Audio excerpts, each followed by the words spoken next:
Em nome do Pai, do Filho e do Espírito Santo, amém. Divina vontade, reina na minha vontade, né? Vamos continuar então falando sobre a virtude da pureza, que está no livro do céu, porque o Daniel O'Connor, ele falhou feio no livro dele, dizendo que Jesus falou pouco da pureza.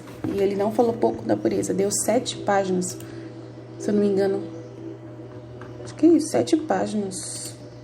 Não tá falando aqui, mas é por aí. 7 páginas só de pureza no livro do céu, tá? Vamos lá.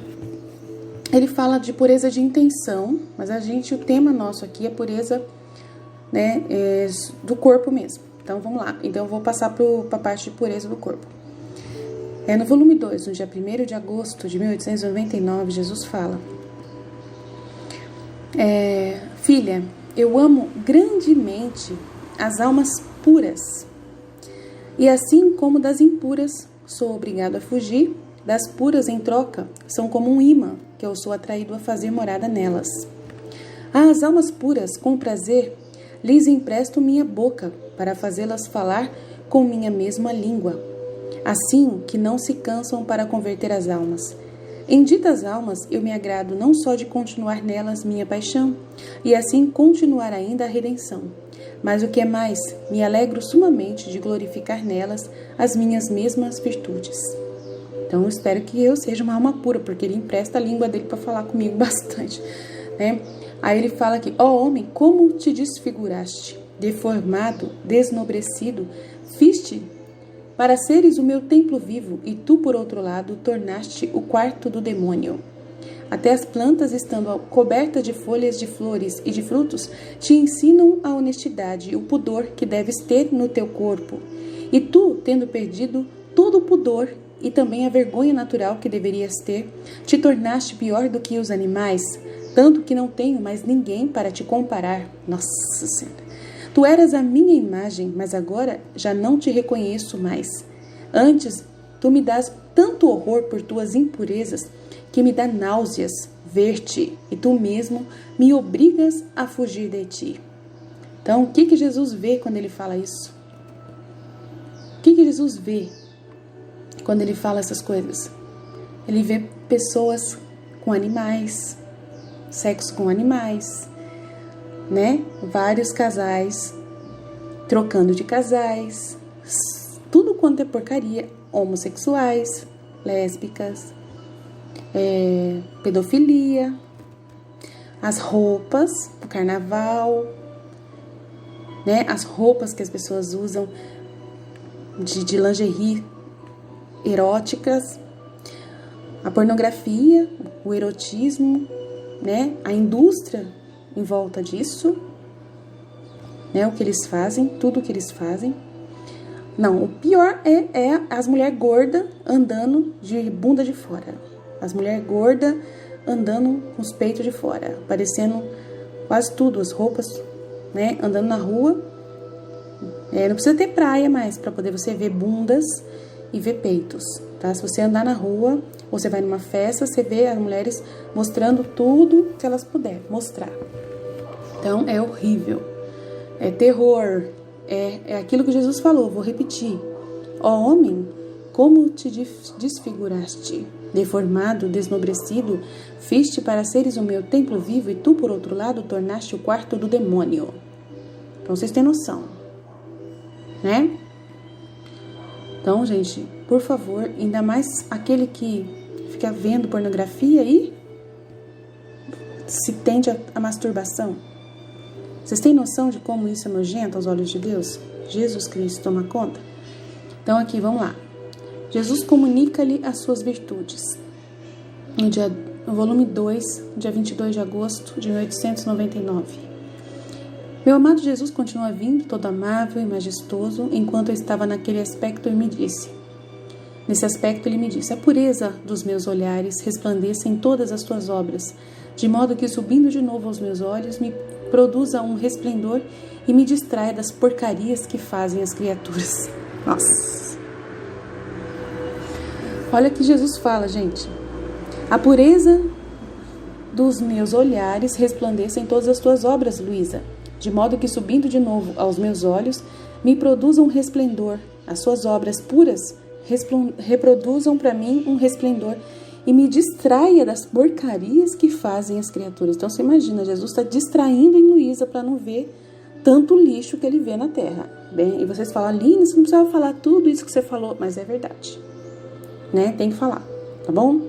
Eu fiquei toda confusa diante dessas palavras, tanto que não ousava dizer-lhe nada. Mas Jesus me alentou. Para me dar confiança, começou a dizer-me: dizes-me o que queres? E eu: quando tenho a ti, há mais alguma coisa que eu possa desejar? Ela disse. Mas Jesus insistiu, mais de uma vez, que dissesse o que eu queria, e olhando para ele, vi a beleza de suas virtudes e lhe disse: meu docíssimo Jesus, me dá suas virtudes. E abrindo seu coração, fazia sair tantos raios diferentes de suas virtudes, que ao entrar no meu, sentia-me fortalecida nas virtudes. Né? Então, ele já falou da parte da porcaria das criaturas aqui nesse trecho. Aí ele fala sobre pureza de intenção, e assim, tem uma coisa assim, a pureza de intenção é muito importante. Ele fala aqui, assim: tudo o que se faz com a finalidade de me agradar resplandece diante de mim de uma maneira tal que atrai meus olhos divinos e me agrada tanto que a essas ações, embora fossem só um movimento de cílios, lhe dou o valor como se fossem feitas por mim. Em troca, as outras ações que em si mesmas são boas e ainda grandes, não feitas unicamente para me agradar. São como esse ouro enlameado e cheio de ferrugem que não resplandecem, e eu não me digno nem sequer a olhá-las. Então são obras de pessoas que são feitas, que são até grandes, pessoas que doam muito dinheiro, que fazem uma caridade muito grande, mas que no fundo, lá, olhando lá dentro do coração da pessoa, a pessoa está querendo alguma recompensa pelo que ela fez, né? Ainda mais nesse tempo de eleição, a gente sabe muito bem, né, que eles fazem tudo com uma segunda intenção, né? Os políticos fazem tudo com uma segunda intenção. É horrível, horrível a política, né? Tempo de política, né, aqui no Brasil é horrível. Aí ele fala de virgindade e de pureza. E Jesus fala muito dos pensamentos. Falou que os pensamentos das criaturas são tão ruins para ele quanto as coisas que elas fazem de verdade, tá? Que o pecado cometido em pensamento é tão ruim quanto a pessoa ver a pornografia e pegar e fazer as coisas, entendeu? É tão ruim quanto. Jesus deixa muito claro. Se você ficar imaginando com a sua cabeça também e desejando pensar nisso, né? Por exemplo, contos eróticos. Contos eróticos. Você está pensando nos contos eróticos. Você lê os contos eróticos, né? E você fica pensando naquilo lá. Né? Você vê uma novela e você fica imaginando aquela mulher da novela. Tudo lá. Imaginando a cena de sexo entre o casal. Como seria. Né, imaginando o corpo daquela pessoa, né, o homem que fica vendo o corpo das mulheres, fica reparando nelas, fica imaginando como que seria, você tocando nelas, isso também é a mesma coisa, tanto homem como mulher também tem esse negócio também, imaginando um monte de porcaria, né? Aí tem o volume 3, dia 21 de dezembro de 1899. Depois de um longo silêncio esta manhã, o meu amável Jesus, interrompendo-o, disse-me: eu sou um receptáculo de almas puras. Olha que lindo, Jesus, ele é um receptáculo. Que coisa incrível. Imagina aquele... Aí eu fico imaginando aquele filme dos fantasmas lá, do Caça-Fantasmas. E tinha um receptáculo dos fantasmas, o desenho lá, né, dos caçadores de fantasmas lá, né? E aí tinha um receptáculo, né, dos fantasmas. Aí Jesus é o receptáculo das almas puras. Que lindo. Que interessante, né? Ai, desculpa se eu fiz uma comparação meio estranha, perdão aí. E nestas suas palavras tive uma luz intelectual que me fazia compreender muitas coisas sobre a pureza, mas pouco ou nada sei pôr em palavras do que eu ouço no meu intelecto. Mas a honorável senhora Obediência quer que eu escreva alguma coisa, mesmo meio confuso, mas vou falar. e para agradá-la, direi os meus desatinos sobre a pureza. Parecia-me que a pureza era a gema mais nobre que a alma poderia possuir. A alma que possui a pureza está investida de cândida luz, de modo que Deus bendito, olhando-a, encontra sua mesma imagem. Sente-se atraído a amá-la, tanto que chega a apaixonar-se por ela. E é tomado por tanto amor que lhe dá por cidade seu puríssimo coração. Porque só o que é puro agrada a Deus e entra em Deus. Nada entra manchado naquele seio puríssimo. A alma que possui a pureza conserva em si seu primeiro esplendor que Deus lhe deu ao criá-la. Nada há nela desfigurado sem nobreza, senão que, como rainha que aspira às núpcias do Rei Celestial, conserva sua nobreza, até que esta nobre flor seja transplantada nos jardins celestiais. Oh, como esta flor virginal é perfumada com aroma especial! Eleva-se sempre sobre todas as outras flores e mesmo sobre os mesmos anjos, e como se destaca com variadas belezas. Assim, todos são tomados por estima e amor, e livremente todos lhe dão o passo, até fazê-la chegar ao esposo divino, de modo que o primeiro posto em torno de nosso Senhor é destas nobres flores. Então nosso Senhor se deleita grandemente em passear no meio destes lírios que perfumam a terra e o céu. E muito mais se alegra em estar circundado por estes lírios, porque sendo ele o primeiro nobre lírio e modelo, é o exemplar de todos os demais. Oh, como é bonito ver uma alma virgem! Seu coração não emite outro alento que de pureza e candura, nem sequer tem a sombra de outro amor que não seja Deus. Também seu corpo exala cheiro de pureza. Tudo é puro nela, pura nos passos, pura no agir, no falar, no olhar, também no mover-se. Assim que ao vê-la se sente a fragrância e se descobre uma alma virgem de verdade. Que carismas, que agradecimento, que recíproco amor, que estratagemas amorosos entre esta alma e o esposo Jesus. Só quem a sente pode dizer alguma coisa, porque nem sequer se pode narrar tudo, e eu não me sinto nem no dever de falar sobre isso. Por isso, faço silêncio e passo adiante. Então, essa pureza da alma virgem, nossa, é um esplendor para Jesus, tá? Mas não adianta você ser uma pessoa virgem, casta, e ficar pensando em sexo, tá? Eu conheço pessoas que são virgens desde sempre, que são castos, que ofereceram a castidade para Jesus, mas que se masturbam direto. Então, o que adiantou? Jesus, desculpa falar aqui, gente, mas tem pessoas que a gente, entendeu? Essas coisas que eu falo pra vocês, desculpa, mas é o que os padres ouvem nas confissões. Os padres ouvem isso tudo nas confissões. Então, vocês imaginam como os padres têm que aguentar tanta coisa, tá? Eu conheço, tá? Desculpa falar, sabe? Mas é verdade, acontece, tem pessoas assim. Volume 3, 21 de fevereiro de 1900. O dom da pureza é graça conseguida e esta é obtida com a mortificação. Então, você que não tem a pureza, olha como que você obtém a pureza. Ela é conseguida pela mortificação. Esta manhã, meu amável Jesus começou a fazer suas habituais demoras para chegar. Seja sempre bendito, de verdade que se necessita uma paciência de santo para suportar. E há que tratar com Jesus para saber quanta paciência se necessita. Quem não experimenta não pode acreditar, e é quase impossível não ter algum pequeno desgosto com Jesus. Então, depois de ter usado a paciência de esperá-lo, finalmente veio e me disse: minha filha, o dom da pureza não é dom natural. Não é dom natural, olha aí. O dom da pureza não é um dom natural, senão é uma graça conseguida. E esta se obtém com tornar-se atrativo, e a alma se faz tal para se mortificar e aceita sofrimentos. Como se torna atrativa a alma mortificada e sofredora, como ela é bonita. E eu sinto tal atração por ela que enlouqueço por esta alma, e tudo o que ela quer, eu dou-lhe. Você, quando estiver privada de mim, sofre minha privação, que é a pena mais dolorosa para você, por meu amor. Eu sentirei mais atração que antes e te concederei novos dons. Então, o dom da pureza não é um dom natural, ponto final. Não vem naturalmente para nós. É conseguido pela graça.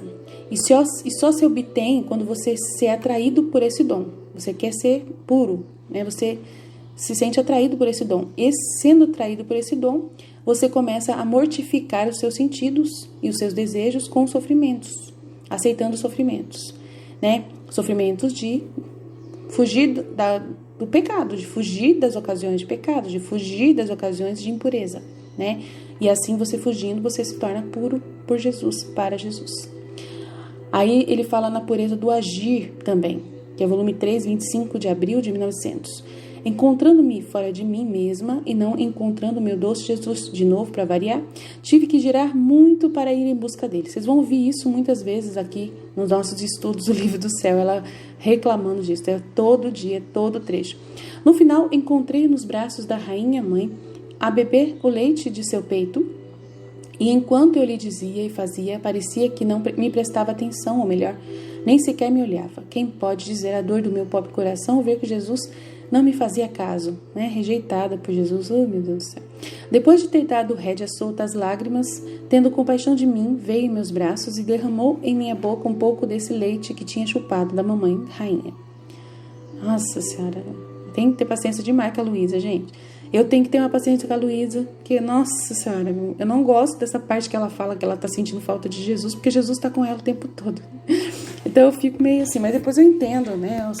Eu tô entendendo aos poucos, eu tô entendendo porque é muito difícil. Você experimentar o céu e depois voltar pra terra, eu imagino, deve ser uma coisa horrorosa. Eu já comecei a sentir também essa coisa em mim há pouco tempo também. Então eu tô sentindo, tô cada vez mais tendo empatia por ela nessas circunstâncias dela, né? Depois disso, olhei seu peito e tinha uma pérola pequena, tão resplandecente que investia de luz a humanidade santíssima de Nosso Senhor. Então, querendo saber o significado, perguntei a Jesus que coisa que era essa pérola, que enquanto parecia tão pequena, expandia tanta luz. E Jesus me disse: é a pureza do teu sofrimento. Porque embora seja pequeno, mas como sofre somente por amor de mim, estarias disposta a sofrer mais se eu te concedesse. Esta é a causa da minha luz, dessa luz. Minha filha, a pureza no agir é tão grande que quem opera com o único fim de me agradar apenas a mim, não faz outra coisa senão mandar luz em todo o seu agir. Quem não age corretamente, mesmo o bem, não faz outra coisa senão espalhar trevas. Vendo? Importância do agir, a pureza do agir. Aí ele vai falar da impureza agora. Volume 3, 4 de setembro de 1900. Tendo recebido a comunhão, meu adorável Jesus me transportou para fora de mim mesmo, fazendo-me parecer extremamente aflito e amargo. Parecendo-me ele extremamente aflito e amargo. Então lhe pedi que derramasse em mim as suas amarguras, mas Jesus não me dava ouvidos. E eu insistindo, depois de muito tempo, ele começou a derramá-las. Depois de ter derramado um pouco de amargura, eu lhe perguntei: Senhor, não te sentes melhor agora? E ele respondeu: sim, mas não foi o que derramei que me causou tanta pena, mas foi um alimento nauseante e insípido que não me deixa repousar. E eu: derrama um pouco em mim, assim te aliviarás um pouco. E ele disse: se não posso digeri-lo e suportá-lo, como você conseguirá? Aí eu fico imaginando Jesus com uma bola de carne na boca e ele não poder jogar fora, sabe? Uma bola de peito de frango assim, sem sabor, grande na boca, e ele não conseguir, não poder jogar fora, não poder engolir. É uma situação assim terrível, você tem noção? Mais ou menos isso. Aí ela fala: eu sei que a minha fraqueza é grande, mas tu me darás força e graça, e assim terei êxito em contê-lo em mim. Compreendi que esse alimento nauseante eram as impurezas, o insípido, as boas obras mal feitas, todas deterioradas, que ao nosso Senhor são causa de aborrecimento, de peso e quase desdenha recebê-las. É Jesus que recebe obras oferecidas para ele, mas tudo sem sabor, por causa que são sem pureza de intenção. Sem sabor, são obras mal feitas, todas deterioradas, e ele tem que aceitar. Ai, que judiação, né? Quem sabe quantas das minhas estavam ali? Ela falando, quem sabe as minhas obras estavam ali? Então, como obrigado por mim, derramou também um pouco daquele alimento. Quanta razão tinha Jesus que era mais tolerável e amargo aquele alimento nauseante e insípido. Se não fosse por seu amor, a nenhum custo o teria aceitado. Então ela pega esse alimento e vê que realmente é uma coisa nojenta, né? Coisa horrível. Depois disso, o bendito Jesus pôs-me o braço atrás do pescoço, apoiando sua cabeça sobre o meu ombro, e pôs-se em atitude de repousar. Enquanto repousava, encontrei-me no lugar onde havia por piso muitas tábuas móveis e abaixo um abismo. E eu, temendo cair, despertei-o, invocando a sua ajuda, e disse-me. E ele me disse: não temas, é o caminho que todos percorrem. Não é preciso outra coisa do que só atenção. E como a maior parte caminha distraídos, né? Todo mundo caminha distraído, esta é a causa pelo qual muitos se precipitam no abismo e poucos são os que chegam ao porto da salvação. Interessante, né? Interessante esse trecho. Aí ele vai falar sobre a pessoa que vive no alto, né? A pureza de ficar por cima dos problemas, né? Se purificar dos seus pensamentos, purificar os ouvidos, né? Você não ficar assistindo tanta porcaria na televisão, né? Aí o volume 6, 4 de março de 1904. Minha filha, tua alma deve tratar de ter um voo de águia, isto é, sempre morar no alto, sempre olhar para cima. Para de olhar para baixo, olha para cima. Sobre todas as coisas baixas da terra e tão alto que nenhum inimigo vai poder te prejudicar. Porque quem vive no alto pode ferir os inimigos, mas não ser ferida. E não só deve viver no alto e olhar ao alto, mas deve tratar de ter pureza e acuidade de olhos semelhantes aos da águia, que olha longe, olha lá para o céu, lá para o juízo final, olha para a eternidade, entendeu? Assim, tendo esta vista e vivendo sempre nessa visão da eternidade, da plenitude, do amor, da graça de Deus, né, da vitória de Deus lá no juízo final, né, na ressurreição de Cristo, quando você vê Ele ressuscitado, quando você vê, né, tudo na glória, né, e tal, o céu da glória e tal, sempre olhar nessa direção, sempre manter os seus olhos fixos na meta, né? Assim, tendo esta vista e vivendo sempre na meta do alto, com a acuidade de sua vista penetra as coisas divinas, não de passagem, mas fica só pensando nisso, mastigando-as, até fazer delas o seu alimento predileto, desgostando-se de qualquer outra coisa da terra, mas também penetra nas necessidades do teu próximo e não teme descer entre eles, olha só que importante isso, mas também penetra nas necessidades do próximo e não teme descer entre eles e fazer-lhes o bem, e se for necessário põe sua própria vida, e com a pureza da vista de dois amores faz um, o amor de Deus, tal deve ser a alma que quer me agradar. Aí eu lembrei agora, graças a Deus, era isso que eu queria falar. Eu lembrei-me de uma menina que ela mandou para mim uma mensagem ontem sobre a modéstia. Como a gente está falando de pureza e modéstia, então tem a ver também. Aí ela me mandou um áudio, eu achei muito interessante que ela falou, e eu vou falar sobre isso, tá? Tá bom? Vou pôr para vocês ouvir aqui, vai ser interessante vocês ouvir as palavras dela, porque ela tem toda a razão de ficar com essa situação, ela pensar desse jeito, tá?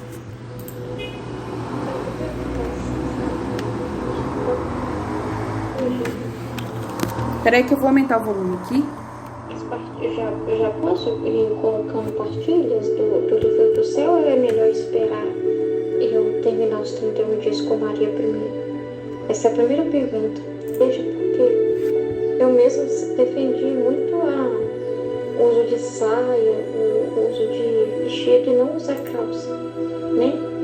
E até mesmo na mensagem que foi de Nossa Senhora, ela dizendo que ela, nos tempos de hoje, ela não usaria calça, ela usaria saia. E aí eu fico confusa, sabe? Muito confusa, porque quando você fala sobre essa questão de ser invisível, eu achei isso muito verdadeiro, sabe? Eu achei que isso muito assim, como vamos dizer assim, tem muito mais lógica. Porque realmente, se coloca uma saia e se põe um véu na igreja, você chama muito mais atenção, porque você não vai ter outra pessoa usando, dificilmente. Entendeu? Aqui é só em igrejas maiores, que tem mais pessoas, é que a gente vê isso. Na minha paróquia mesmo não tem ninguém. Se usa saia, dificilmente. Às vezes, senhoras de idade usa saia, mas os jovens não tem. Então, eu fico dividida, sabe? Porque tá hoje, assim, atualmente está tendo uma briga com essa questão de um lado defendendo a modéstia, o uso de saia e reprovando a calça. Mas aí quando eu escuto essa sua meditação de hoje, quebra tanto pensamento meu em relação a isso, e esse argumento, vamos dizer assim, do ser invisível parece ter muito mais lógica do que você vestir algo para você ser visível, porque vai acabar sendo visível mesmo. E essa questão também de roupa, a Lina estava lembrando, é uma confusão, porque eu, na minha preocupação também de usar roupa modesta, no caso, então o guarda-roupa, nem aderir a vestir de saia, eu vou ficar lá naquilo que é mais bonito, naquilo que eu acho assim que combina mais. Aí eu já fico pensando, ó, pra você ver o pecado aí, né?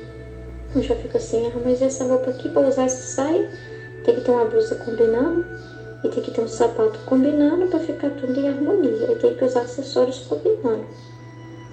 Ou seja, já vira também uma ostentação muito grande, né?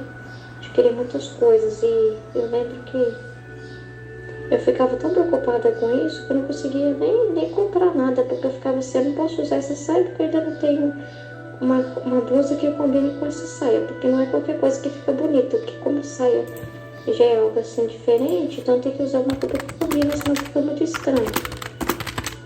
E quando a gente também vai, por exemplo, muitas pessoas falam, defende muito a modéstia, o uso de saia e de vestido, mas vai entrar nos sites, Marianas, em sites assim que vende roupa, né, modesta, pra você ver o preço absurdo.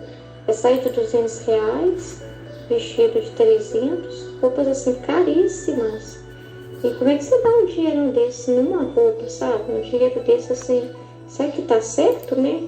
Investir tanto em algo assim, então tipo, então isso sempre gerou uma confusão muito grande. E é uma briga, hoje em dia tá uma briga isso entre os tradicionais e os, né, outro grupo, fica naquela briga.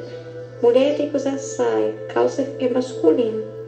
Então eles ficam brigando, e eu fico com a cabeça. Aí o que eu respondi pra ela? Então, ser invisível, o que significa isso? Você ser igual aos outros. Então, se na sua comunidade todo mundo usa saia, você usa saia. Se a sua comunidade só vê calça, você usa calça.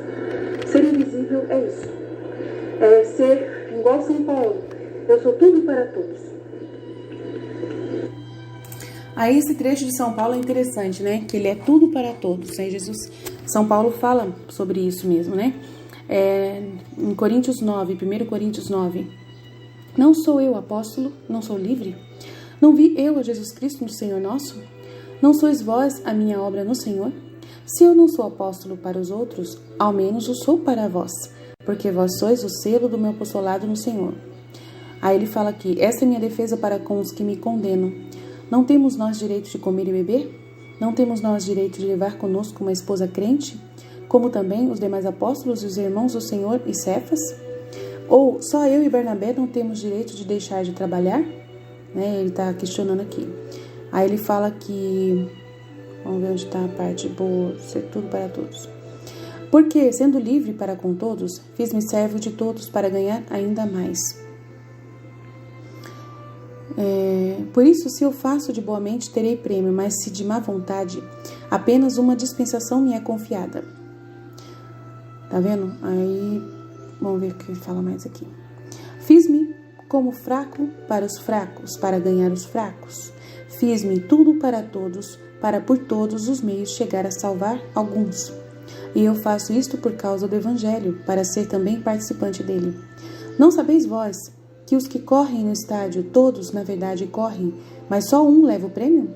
Correi de tal maneira que o alcanceis. E todo aquele que luta de tudo se abstém. Eles o fazem para alcançar uma coroa corruptível.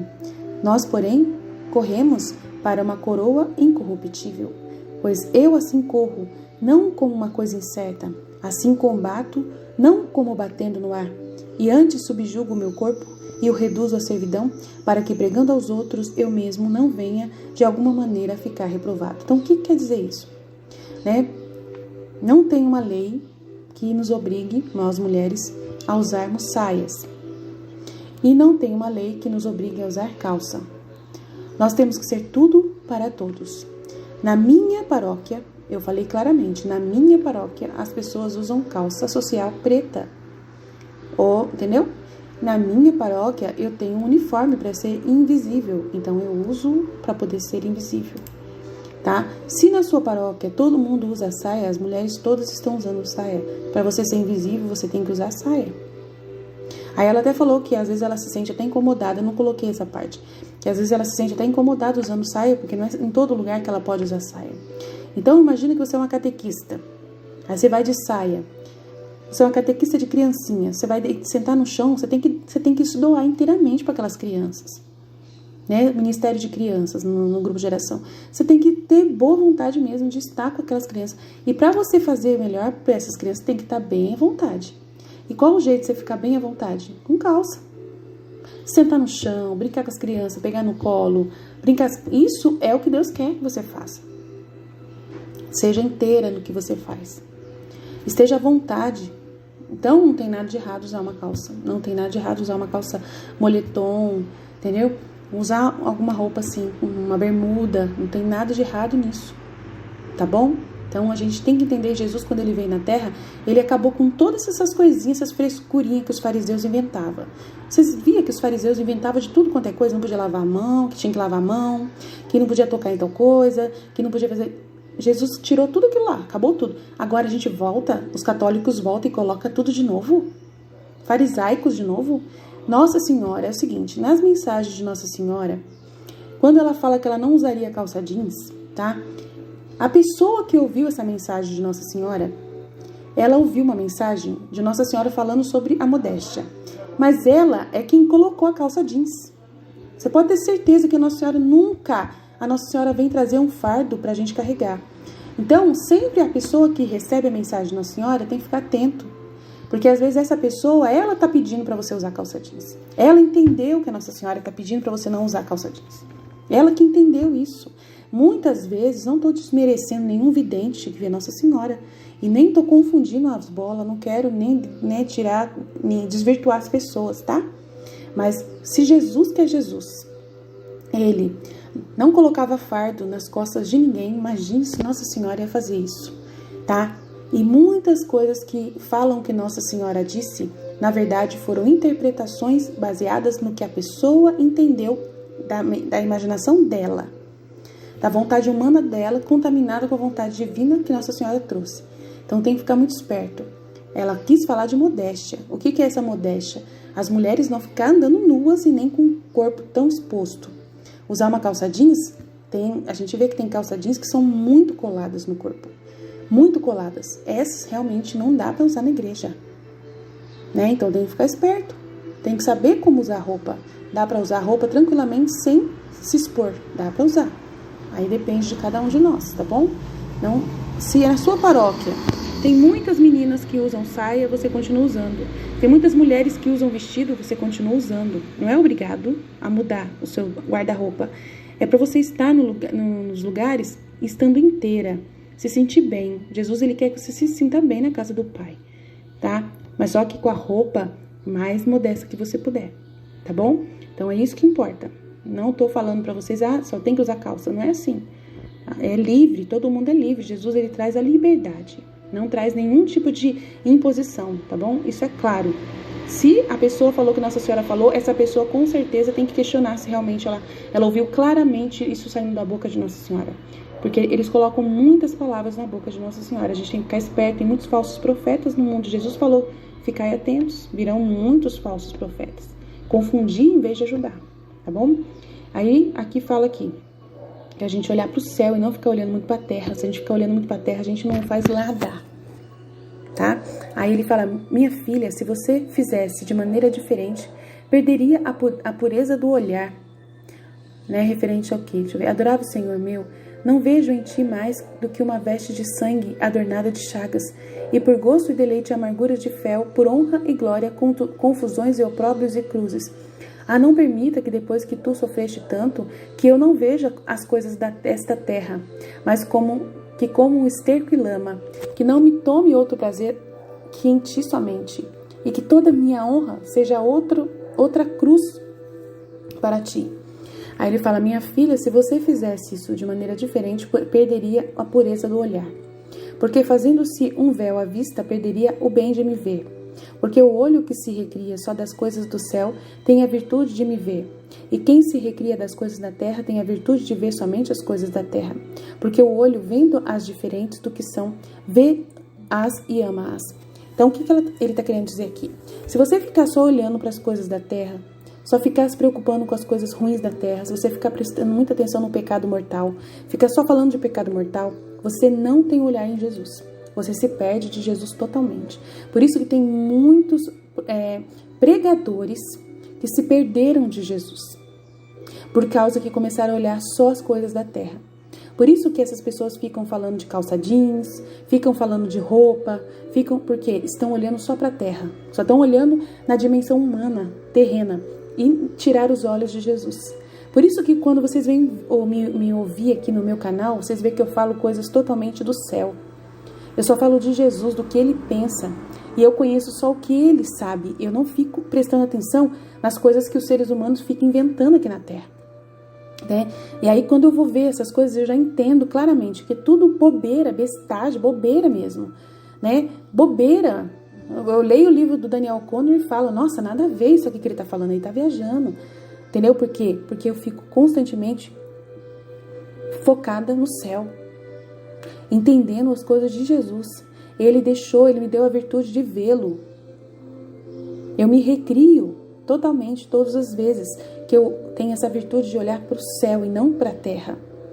Aí ele fala aqui, ó, se você ficasse olhando só para a terra, aí ele fala aqui, você perderia a pureza do olhar, porque fazendo-se um véu à vista, né, você faz um véu à vista de olhar na dimensão como Deus olha as coisas, né, de que Ele tem esperança, de que as coisas vão mudar, que Ele sabe o que Ele está fazendo, que o sofrimento que a gente está vendo na terra, as coisas que estão acontecendo, tem tudo, né, dentro da ordem da divina vontade e tudo mais.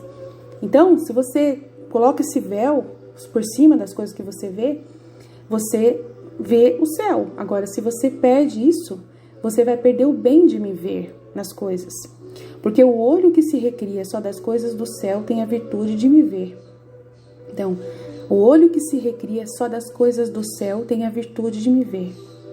Então, quando eu olho para o sofrimento da terra, quando eu vejo um drogado, quando eu vejo uma situação de pecado, sabe? Eu vejo com a dimensão do céu. Como que eu posso ver isso? Para orar pelaquela pessoa, né? Para ofertar em prol daquela pessoa reparações, para acreditar que aquela pessoa vai sair daquela situação. O tempo todo eu tenho esperança de que aquilo ali é temporário, que ela pode, a qualquer momento, Jesus pode fazer um milagre, um malogro muito grande, que ela vai sair daquilo ali. Então eu fico constantemente focada na mensagem de Deus, na soberania de Deus, no poder de Deus. Eu vivo constantemente com os olhos focados no sol, e não fico olhando para as trevas, tá bom? Então tem a virtude de me ver, e quem se recria das coisas da terra tem a virtude de ver as coisas da terra. Então quem gosta de ficar só vendo coisa da terra, fica vendo só bobeira da terra, fica vendo a roupa da mulher, fica vendo a mulher com a roupa apertada, fica vendo... Eu vejo tudo isso, mas eu olho para Deus e falo, tem misericórdia, Senhor, eles não sabem o que fazem. É falta de conhecimento, tem misericórdia. A pessoa não está nem se olhando no espelho mais, de tão feia que é e usando aquela roupa. Não se olha no espelho. Tem um monte de gente que não se olha no espelho mais há muito tempo, que usa roupas absurdamente horríveis, mostrando tudo. E não olha no espelho, não vê que está cheio de estria, cheio de celulite, horrível, mostrando tudo. É horrível, horrível, horrível. Né? Aí, volume 6, dia 20 de abril de 1905. A humanidade nestes tempos encontra-se com um osso fora de lugar. Como saber se as paixões foram dominadas? Olha que interessante esse trecho.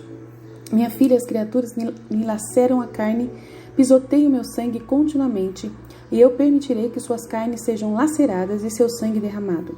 A humanidade nesses tempos se encontra como um osso fora de lugar, fora do seu centro, e para colocá-lo em seu lugar e fazê-lo entrar novamente em seu centro é necessário que o destrua. Então é homossexualismo, né, gente?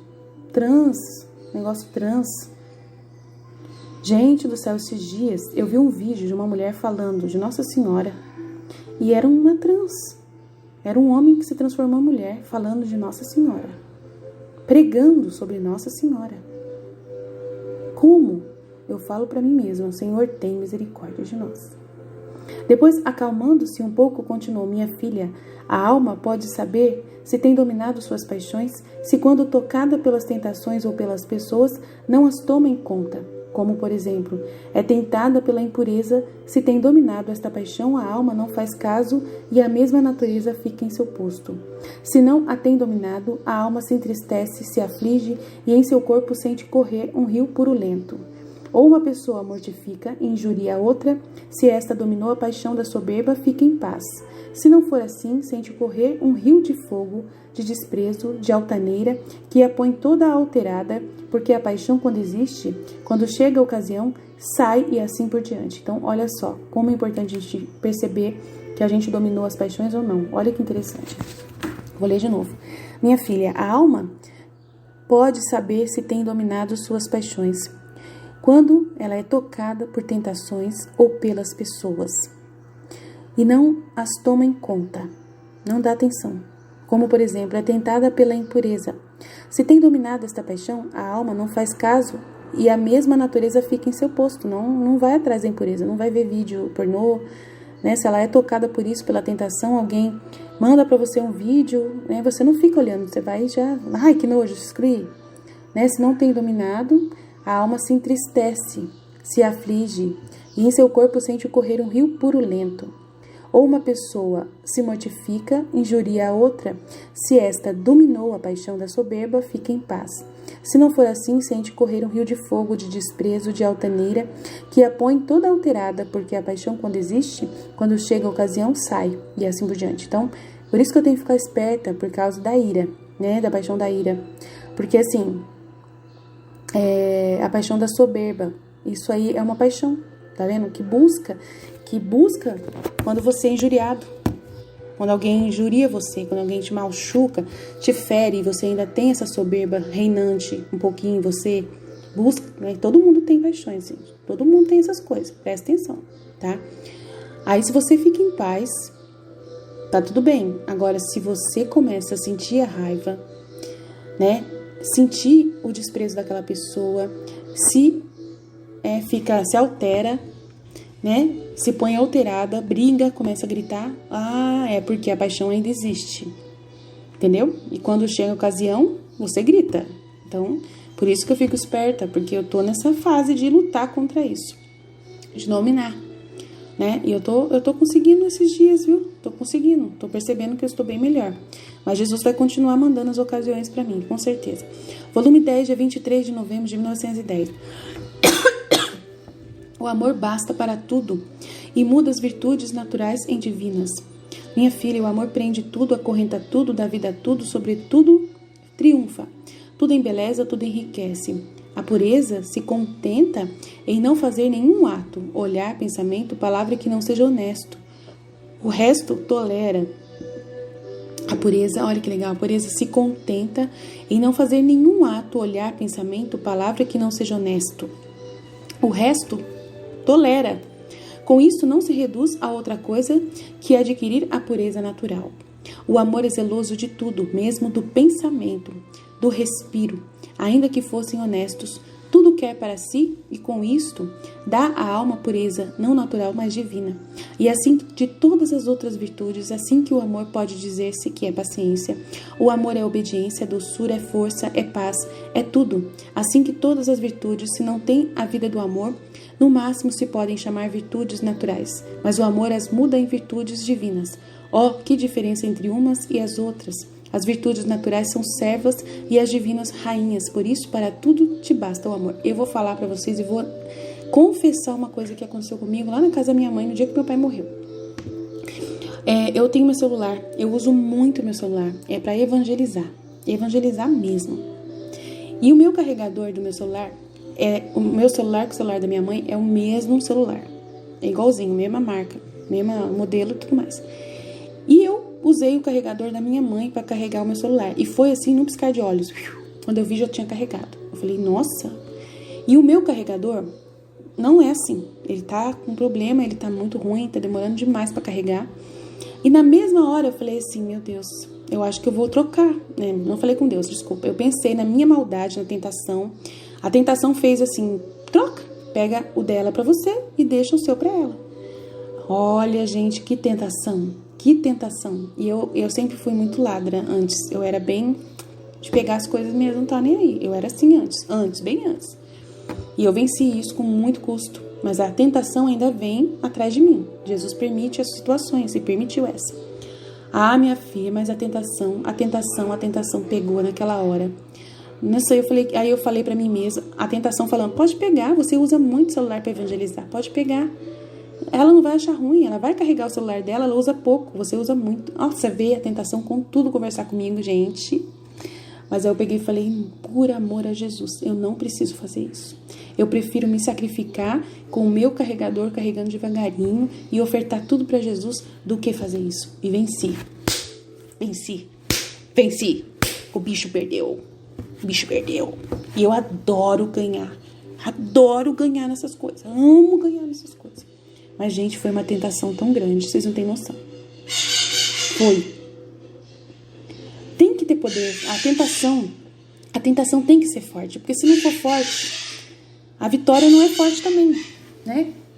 Então, nossa, que belezinha. Tem um baita de um periquitão aqui na frente da minha casa. Verdão. Coisa mais linda do mundo. Que lindo. Volume 10, dia 3 de fevereiro de 1912. Então, vocês vendo a pureza, como é importante ter a pureza de fazer tudo por amor a Jesus, a pureza de intenção. Olha, gente, é muito importante. Olha a vitória, olha que felicidade de você vencer. E isso antes do meu aniversário? Ah, não, no dia que meu pai morreu, nossa, só tinha que me alegrar, tudo. Nossa, a tentação é terrível, mas se você está buscando a Deus, você consegue vencer, né? Você tem tudo para vencer, basta você querer, mas a tentação foi forte, eu garanto para vocês que foi forte. Aí fala aqui, é o último trecho, tá? Se não se encontra em uma alma a pureza, o justo agir e o amor não pode ser espelho de Jesus. Volume 10, dia 3 de fevereiro de 1912. Continuando meu estado habitual, meu sempre amável Jesus veio e, pondo-me a sua santa mão debaixo do queixo, disse-me: minha filha, tu és o reflexo da minha glória. E depois acrescentou: no mundo me são necessários espelhos onde eu vou olhar-me. Uma fonte só pode servir como espelho para que as pessoas possam olhar-se quando a fonte é pura, mas não ajuda que a fonte seja pura se as águas são barulhentas, turvas. Então você pode ter águas puras, mas se elas são perturbadas, né? É inútil aquela fonte vangloriar-se da preciosidade das pedras nas quais está fundamentada as águas se elas são turvas. Nem o sol pode fazer perpendiculares seus raios para fazer aquelas águas prateadas limpas a comunicar-lhes a variedade das cores. Nem as pessoas podem olhar uma para outra. Minha filha, as almas virgens são a semelhança da pureza da fonte. As águas cristalinas e puras são o justo agir. O sol que faz perpendicular seus raios sou eu. A variedade das cores que está nessa água é o amor. Então, se eu não encontrar em uma alma a pureza, o justo agir puro e o amor de fazer por mim, não pode ser meu espelho. Estes são meus espelhos nos quais faço refletir a minha glória. Todos os demais, apesar de serem virgens, não só não posso me olhar neles, mesmo que sejam virgens, apesar de serem virgens, não só não posso me olhar neles, mas querendo fazer, não me reconheço neles. Né? Porque se o agir da pessoa não é tão puro, a pessoa está sempre águas turvas, está sempre perturbada. É uma pessoa virgem, mas que ela está sempre sendo tentada e sempre está perturbada, porque ela não consegue manter a virgindade à base de sofrimento, à base de luta, de dificuldade, e ela não fica plena no amor, na paciência, na paz, aí, entendeu? Então não adianta ser virgem e depois ficar sofrendo porque é virgem, né? Entendeu? Tem tudo isso, é bem complexo o negócio. Eu não vou falar desse assunto porque senão a gente vai tocar em assuntos mais graves ainda. Então, ficar esperto, né? Apesar de serem virgens, não só não posso me olhar neles, mas querendo fazer-me reconhecendo neles. É o sinal de que tudo isto é a paz. Por isso conhecerás quão escassos espelhos eu tenho no mundo, porque pouquíssimas são as almas pacíficas. Então, além de você ser puro, virgem, você tem que ser pacífico. Não pode se perturbar. Se alguém vir, te tentar, você não vai ficar perturbada. Você vai ficar em paz. Se alguém vem te perturbar na sua virgindade, na sua castidade, você vai namorar com o seu namorado e você é virgem, quer manter a castidade. E aí você fica sofrendo, porque ele não quer, ele já está querendo avançar. E você fala, não, eu não vou, eu não posso. Mas aí você fica pensando na sua cabeça, mas eu vou perder ele, eu amo ele.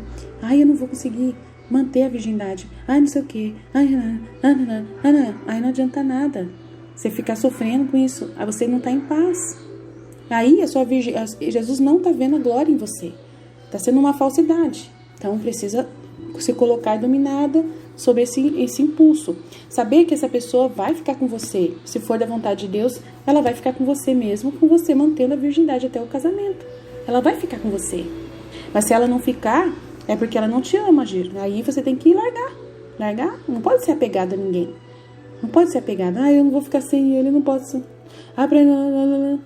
É ridículo, gente. Tá? Tanto o homem quanto a mulher. Tá bom? Jesus, eu confio em vós. Fiat, fiat, fiat.